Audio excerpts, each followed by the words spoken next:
Hello friend, स्वागत है आप सभी का अपने चैनल आज क्लास में। बहुत दिन से पढ़ा रहे लेकिन हम आपका टेस्ट नहीं ले रहे हैं, तो आज हम आपका टेस्ट लेंगे। और ये जो टेस्ट है आपके फाइनल बोर्ड परीक्षा के लिए बहुत ही ज्यादा महत्वपूर्ण है। और इस टेस्ट में बहुत ही महत्वपूर्ण ऑब्जेक्टिव प्रश्न लिया गया है।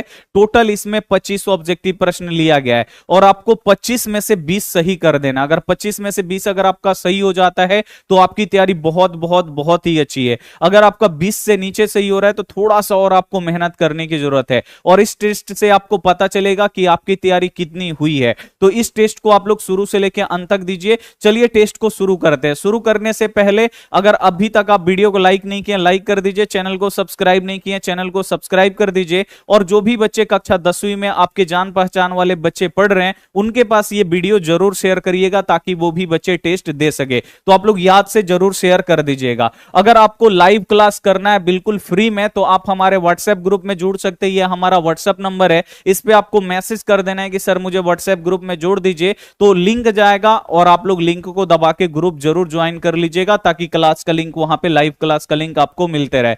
तो यहां पे प्रश्न शुरू होता है। पहला प्रश्न आया कि अम्लीय वर्षा का पीएच मान कितना होता है। तो जो अम्लीय वर्षा होता है सबसे पहले जानिए, बोर्ड एग्जाम में आपसे क्वेश्चन पूछता है कि अम्लीय वर्षा किस गैस के कारण से होता है। तो अम्लीय वर्षा किस गैस के कारण से होता है, तो SO2 यानी सल्फर डाइऑक्साइड और NO2 यानी नाइट्रोजन डाइऑक्साइड, यही दोनों गैस है जिसके कारण अम्लीय वर्षा होता है। और अम्लीय वर्षा का पीएच मान कितना होता है, तो अम्लीय वर्षा का जो पीएच मान होता है वो 5.6 से कम होता है। इसे आपको याद रखना है। बी वाला जो ऑप्शन होगा बिल्कुल से हो जाएगा। तो ये क्वेश्चन इंपॉर्टेंट है, इसे आप लोग याद रखिएगा। अगला क्वेश्चन देखिए, मनुष्य के लार में कौन सा एंजाइम पाया जाता है। ये भी काफी ज्यादा महत्वपूर्ण क्वेश्चन है बोर्ड एग्जाम के लिए कि मनुष्य का जो लार होता है इसमें कौन सा एंजाइम पाया जाता है। तो मनुष्य के लार में टैलिन नामक एंजाइम पाया जाता है। इसे आपको याद रखना है। सी वाला जो ऑप्शन होगा राइट हो जाएगा। एक क्वेश्चन और बोर्ड एग्जाम में पूछता है कि मनुष्य का जो मुख होता है, नहीं मुंह होता है, इसमें कितनी जोड़ी लार ग्रंथियां पाई जाती है। तो मनुष्य के मुख में कितनी जोड़ी लार ग्रंथियां पाई जाती है, तो आपको याद रखना है 3 जोड़ी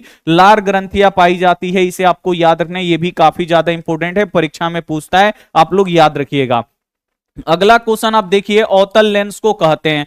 अवतल लेंस को क्या कहते हैं, तो अवतल लेंस को अपसारी लेंस बोलते हैं। क्यों? क्योंकि ये प्रकाश की किरणों को फैला देता है। तो जब भी क्वेश्चन आएगा अवतल लेंस को हम लोग क्या कहते हैं, तो अवतल लेंस को अपसारी लेंस कहते हैं। इसे आपको याद रखना है। अवतल लेंस को क्या बोलते हैं, अवतल लेंस को अपसारी लेंस बोलते हैं। बी वाला ऑप्शन यहां पे बिल्कुल से जाएगा। और जो उत्तल लेंस होता है, उत्तल लेंस होता है वो क्या करता है, प्रकाश की किरणों को मोड़ के एक बिंदु पे कर देता है। वो इसीलिए उत्तल लेंस को हम लोग क्या बोलते हैं, अभिसारी लेंस बोलते हैं। इसे आपको याद रखना है।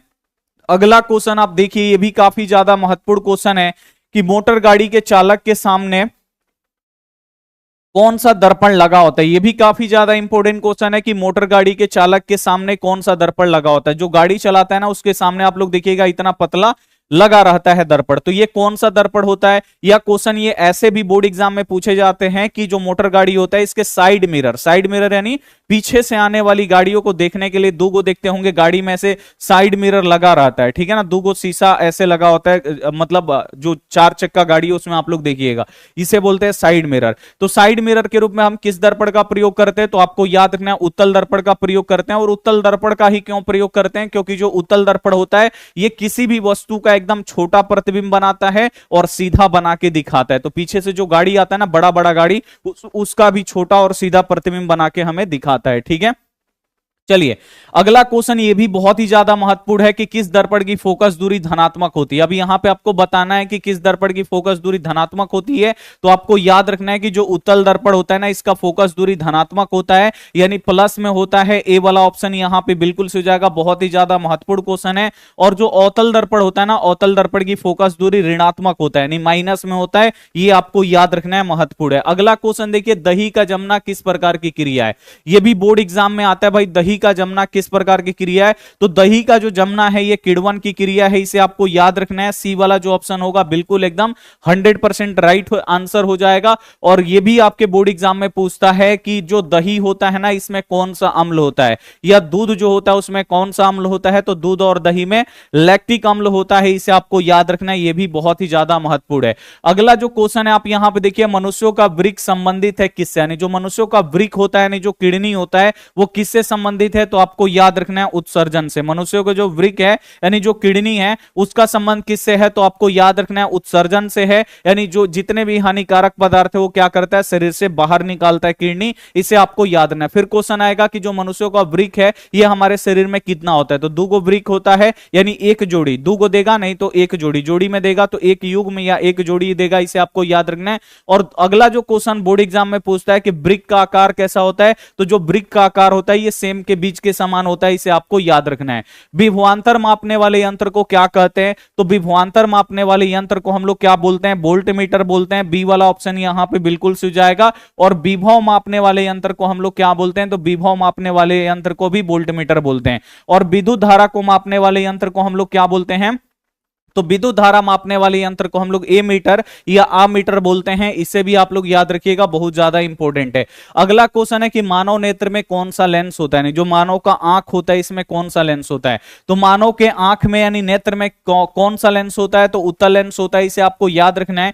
ए वाला ऑप्शन यहां पे बिल्कुल से जाएगा। ये भी क्वेश्चन बोर्ड एग्जाम में आता है कि मानव नेत्र में कहां पे वस्तु का प्रतिबिंब बनता है? तो मानव नेत्र में कहां पे किसी वस्तु का प्रतिबिंब बनता है? तो दृष्टि पटल या रेटिना पे बनता है, इसे आपको याद रखना इंपॉर्टेंट है। अगला क्वेश्चन आप यहां पे देखिए, अगला क्वेश्चन है कि रुधिर का कौन सा अवयव रक्त स्राव को रोकता है? देखते होंगे कि जब आपका उंगली कट जाए या किसी का उंगली कटता है वहां से ब्लड आता है, कुछ देर के बाद क्या होता है? ब्लड रुक जाता है और वहां पे रक्त का थक्का जम जाता है। तो रक्त का थक्का कौन जमाता है? तो आपको याद रखना है यहां पे प्लेटलेट्स, यानी इसे रक्त बिंबाणु भी बोलते हैं। सी वाला ऑप्शन यहां पे बिल्कुल सही जाएगा, इसे आप लोग याद रखिएगा, इंपॉर्टेंट है। अगला क्वेश्चन आपसे पूछा जाता है कि जो हमारा रक्त होता है ये लाल क्यों दिखाई देता है? तो हमारा रक्त लाल क्यों दिखाई देता है? तो आपको याद रखना है हीमोग्लोबिन, हीमोग्लोबिन के कारण जो हमारा रक्त है ना, यानी जो हमारा खून है वो लाल दिखाई देता है, इसे आपको याद रखना है।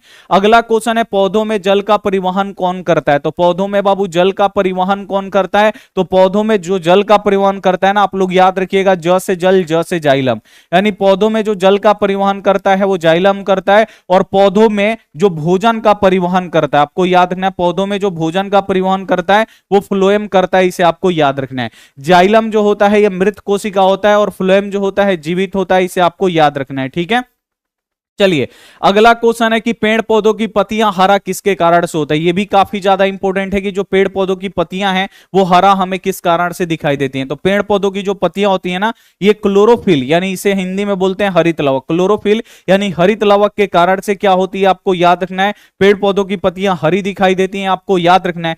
फिर क्वेश्चन आता है कि जो क्लोरोफिल होता है इसका रंग कैसा होता है? ये बोर्ड एग्जाम में ऐसे प्रश्न आपसे पूछा जाता है कि जो क्लोरोफिल होता है इसका रंग कैसा होता है? तो क्लोरोफिल रंग का जो होता है वो हरा होता है, ये आपको याद रखना है, इंपॉर्टेंट क्वेश्चन है, महत्वपूर्ण है, ये आपको याद रखना है। अगला क्वेश्चन आपसे ये भी पूछता है कि मैग्नीशियम किस में पाया जाता है? नहीं, जो Mg होता है, नहीं जो मैग्नीशियम होता है ये किस में पाया जाता है? तो मैग्नीशियम किस में पाया जाता है? तो आपको याद रखना है क्लोरोफिल में पाया जाता है, ये आपको याद रखना है। अगला जो क्वेश्चन पूछा जाता है ना, कि आपसे ये भी क्वेश्चन पूछा जाता है कि यहां पे कि प्रकाश संश्लेषी अंगक कौन है, यानी प्रकाश संश्लेषण का अंग कौन है? कहां पे प्रकाश संश्लेषण की क्रिया होता है? तो क्लोरोफिल में होता है, क्लोरोप्लास्ट में, आपको याद रखना है।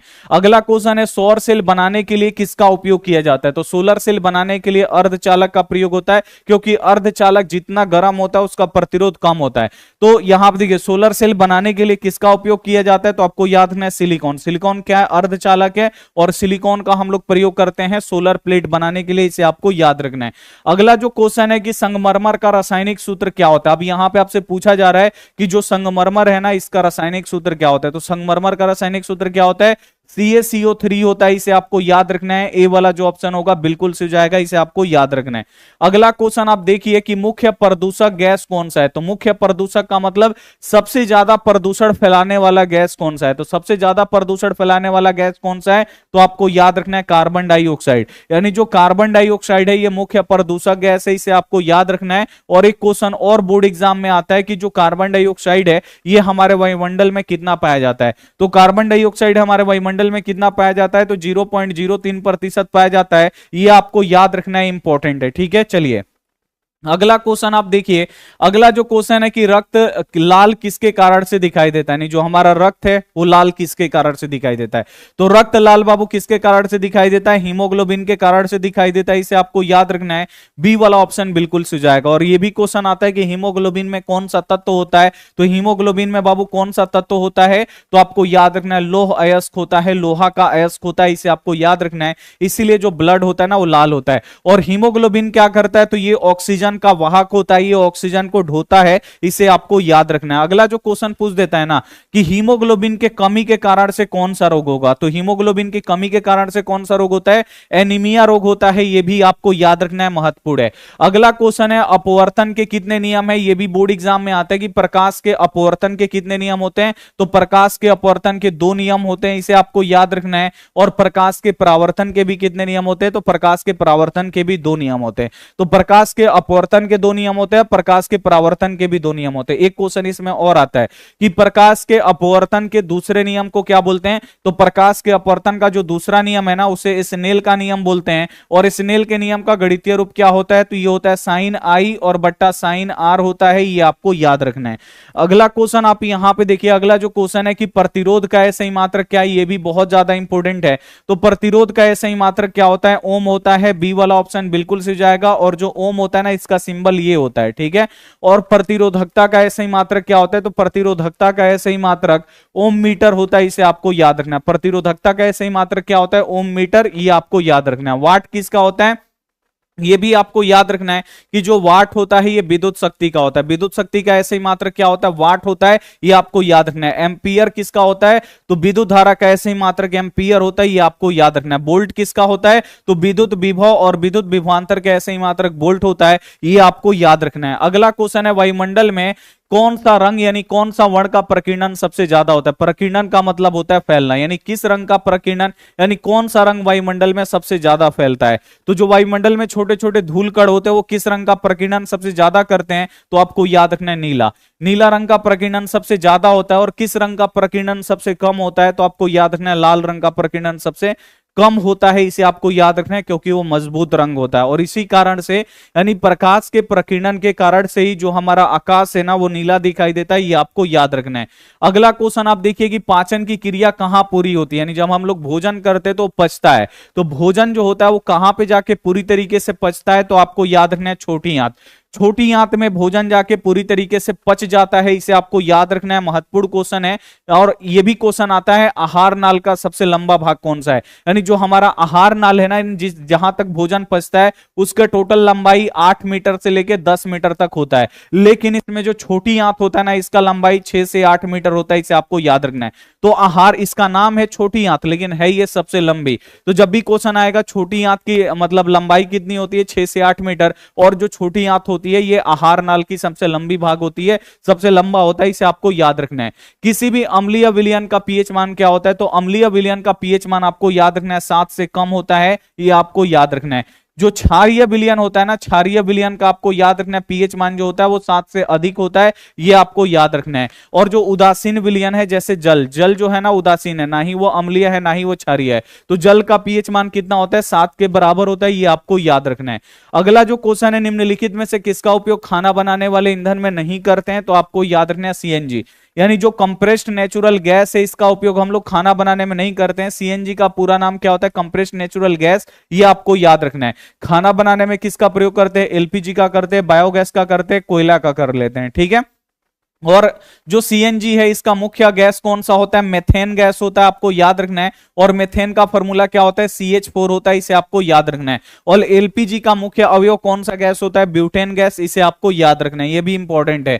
हजामत बनाने में किस दर्पण का प्रयोग होता है, तो हजामत या दाढ़ी बनाने में आपको याद रखना है औतल दर्पण का प्रयोग होता है। और औतल दर्पण का उपयोग चिकित्सा क्षेत्रों में यानी डॉक्टरी क्षेत्रों में भी किया जाता है, ये आपको याद रखना है। और मोटर गाड़ी जो गाड़ी होता है ना उसके हेडलाइट में भी किया जाता है, जाता है। हेडलाइट यानी अग्रदीप में भी अवतल दर्पण का प्रयोग किया जाता है, इसे आपको याद रखना है। आम मीटर को विद्युत परिपथ में कैसे जोड़ा जाता है, यह भी काफी ज्यादा महत्वपूर्ण क्वेश्चन है कि आम मीटर को विद्युत परिपथ में हम लोग किस क्रम में जोड़ते हैं। तो आम मीटर को आपको याद रखना है श्रेणी क्रम में जोड़ते हैं। और जो वोल्ट मीटर होता है ना, यह भी क्वेश्चन आता है, वोल्ट मीटर को किस में जोड़ते हैं, पार्श्वबद्ध क्रम, या इसे हम लोग समानांतर क्रम भी बोलते हैं, इसे आपको याद रखना है। अंतिम क्वेश्चन है किस उपकरण में प्लस माइनस का चिन्ह नहीं होता है, तो आपको याद रखना है कुंडली। जो कुंडली होता है ना, इसमें प्लस माइनस का चिन्ह नहीं होता है। जो सेल होता है, सेल का मतलब होता है बैटरी, बैटरी में भी प्लस माइनस होता है। जो वोल्ट मीटर होता है, इसमें भी बाबू प्लस माइनस होता है, आपको याद रखना है। और जो ए मीटर होता है ना, इसमें भी प्लस माइनस यहां पे होता है। लेकिन जो कुंडली होता है ना, इसमें प्लस माइनस का चिन्ह नहीं होता है। तो आज की साइंस के टेस्ट में 25 ऑब्जेक्टिव प्रश्न हम आपको पढ़ाए। 25 में से अगर आपका 20 सही हो गया तो बहुत ही अच्छी बात है। अगर उससे कम हुआ है तो थोड़ा सा और आपको तैयारी करने की जरूरत है, थोड़ा सा और मन लगा के पढ़ाई करिए। और जल्दी से आप लोग फटाफट कमेंट करके बताइए, सभी कमेंट को हम देखेंगे कि आपका 25 में से कितना सही हुआ। तो जल्दी से आप लोग कमेंट करके मिलिए, कमेंट कर दीजिए। और मिलते हैं हम आपसे अगली वीडियो में, तब तक अपना ध्यान रखिए और इस वीडियो को अपने दोस्तों के पास जरूर शेयर करिएगा। जो भी बच्चे क्लास 10th में पढ़ रहे हैं उनके पास आप लोग जरूर शेयर करिएगा। मिलते हैं हम आपसे अगली क्लास में, तब तक अपना ध्यान रखिए, मन लगा के पढ़ाई करिए। Take care and bye.